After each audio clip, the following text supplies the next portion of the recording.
Let's do 4 problems. Let's move into what we're going to be doing.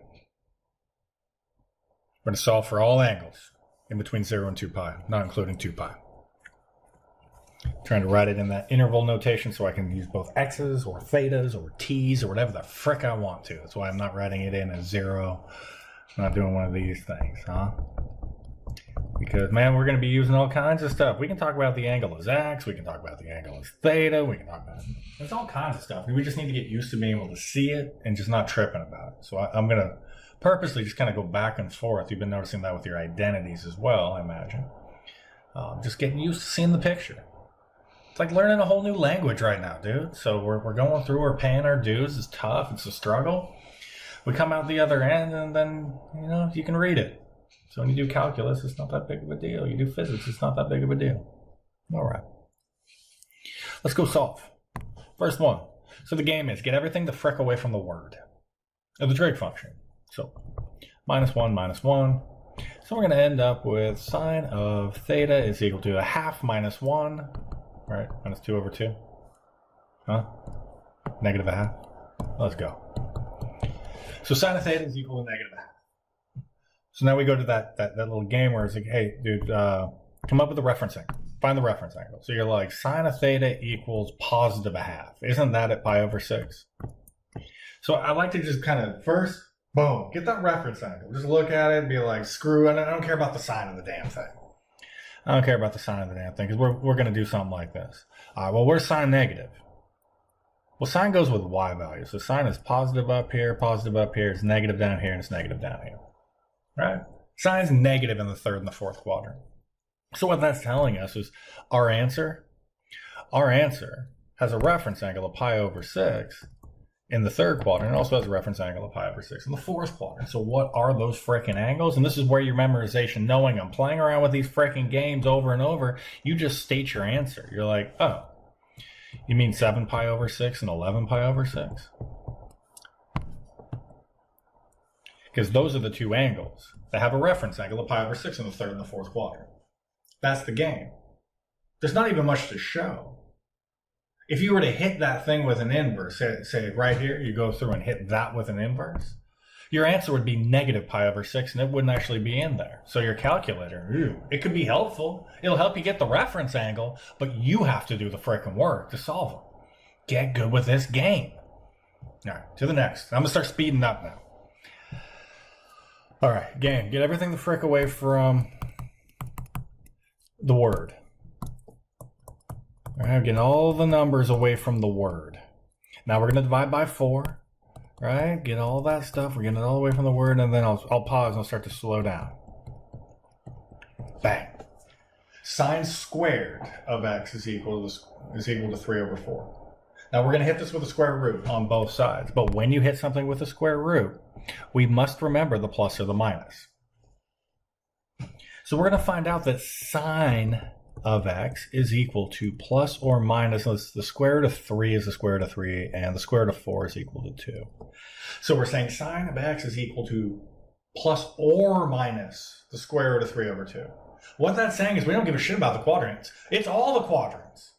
We'll take the positives, we'll take the freaking negatives, unlike back up here where we had to choose and be like, dude, we need to be down here.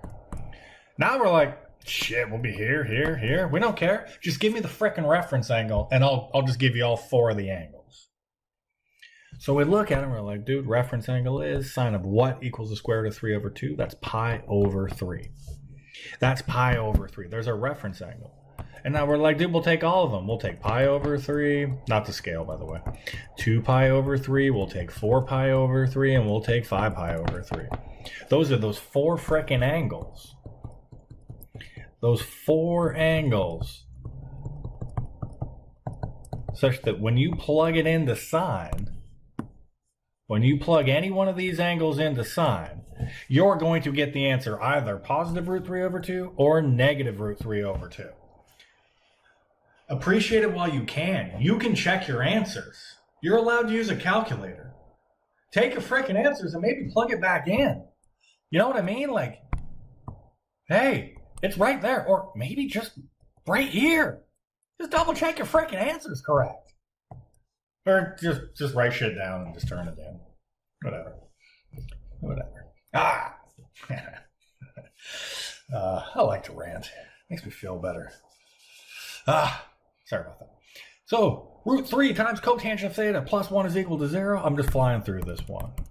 Here we go. We get the root 3 cotangent of theta is equal to -1. Oops, forgot my theta. Divide by root 3, not writing it in. -1 over root 3.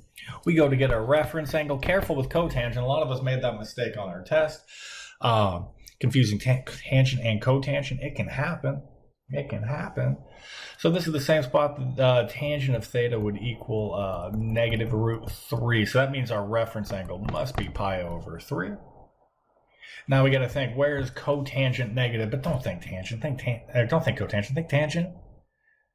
All students take cash. Huh? So it's positive here and here. So that means we must be in the second and the fourth quadrant. Therefore, our answer is, we're like, what pi over 3? Right? Because it's negative right here.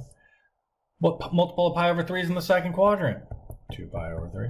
What multiple of pi over 3 is down here in the fourth quadrant? 5 pi over 3. And there's our answer. Once again, you could just take any one of these values, just plug it right back in, make sure you get the same answer, except you'd have to flip it over because I don't think a calculator has a cotangent button.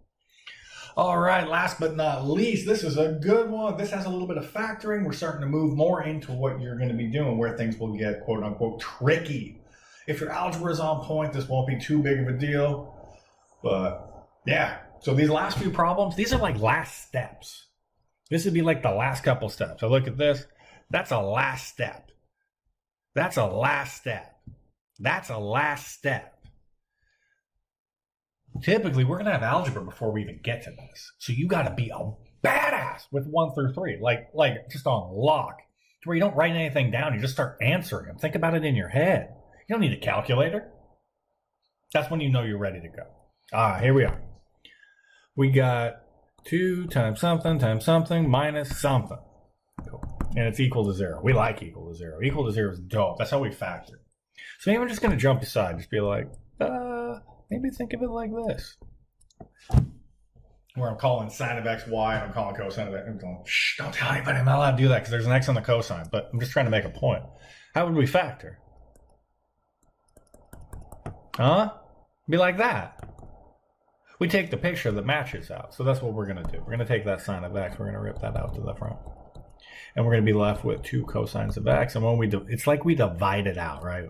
When we divide that out, it would go away. And then when we divide this one out, it'd be left with that -1 is equal to 0. And that's how you factor. It's like you're dividing when you take it out. All right, dope. We get to this point, and this is where we want to get to. Things that are factored, where we can use the zero product principle. Because that's a multiplication in between these two. There's a multiplication in between the two, which tells you that if sine of x equals 0, the whole thing equals 0, right? Because 0 times anything equals 0. Huh? Well, 0 times. Yeah. So cool. And that also means that if 2 cosine of x minus 1 equals 0, the whole thing equals 0.